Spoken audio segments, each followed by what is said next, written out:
हर हर महादेव। प्रदोष व्रत। त्रयोदशी व्रत पूजन विधि।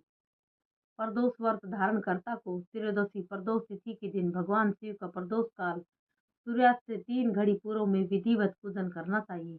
ऐसा प्रदोष रजनी मुखम में वर्णन किया गया है। उस दिन वह दिन में भोजन न करे। प्रदोष काल में ही स्नानादि कार्यों से निवृत्त होकर श्वेत वस्त्र धारण करके तत्पश्चात संध्या वंदन करने के बाद शिव जी का पूजन प्रारंभ करे। पूजा के स्थान को स्वच्छ जल से धोकर वहां मंडप बनाए। वहां 5 रंगों के पुष्पों से पद्म पुष्प की आकृति बनाकर पुष्प का आसन बिछाए। आसन पर पूर्वाभिमुख होकर बैठे। उसके बाद भगवान महेश्वर का ध्यान करे।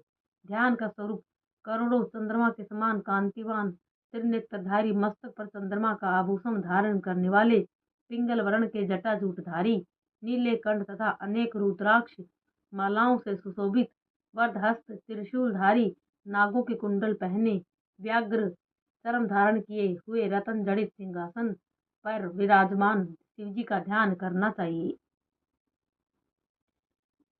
त्रयोदशी व्रत के उद्यापन की विधि। प्रातः स्नानादि कार्य से निवृत्त होकर रंगीन वस्त्रों से मंडप बनावे। फिर उस मंडप में शिव पार्वती की प्रतिमा स्थापित करके विधिवत पूजन करे।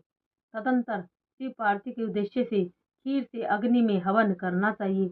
हवन करते समय ओम उमा सहित शिवाय नमः मंत्र से 108 बार आहुति देनी चाहिए। इसी प्रकार ओम नमः शिवाय के उच्चारण के शंकर जी के निमित्त आहुति प्रदान करें। हवन के अंत में किसी धार्मिक व्यक्ति को सामर्थ्य के अनुसार दान देना चाहिए। ऐसा करने के बाद ब्राह्मण को भोजन दक्षिणा से संतुष्ट करना चाहिए। व्रत पूर्ण हो तो ऐसा वाक्य ब्राह्मणों द्वारा कहलवाना चाहिए। ब्राह्मणों की आज्ञा पाकर अपने बंधु बांधवों को साथ में लेकर मन में भगवान शंकर का स्मरण करते हुए व्रती को भोजन करना चाहिए। इस प्रकार उद्यापन करने से व्रती पुत्र पौत्र आदि से युक्त होता है तथा आरोग्य लाभ करता है। इसके अतिरिक्त वह अपने शत्रुओं पर विजय प्राप्त करता है एवं संपूर्ण पापों से मुक्त हो जाता है। ऐसा स्कंद पुराण में कहा गया है। त्रयोदशी व्रत का महात्म्य। त्रयोदशी अर्थात प्रदोष का व्रत करने वाला मनुष्य सदा सुखी रहता है। उसके संपूर्ण पापों का नाश इस व्रत से हो जाता है। इस व्रत के करने से विधवा स्त्रियों को अधर्म से गलानी होती है और सुहागन नारियों का सुहाग सदा अटल रहता है। बंदी कारागार से छूट जाता है।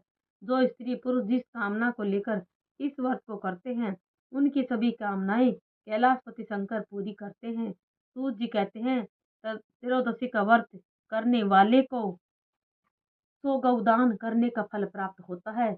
इस व्रत को जो विधि विधान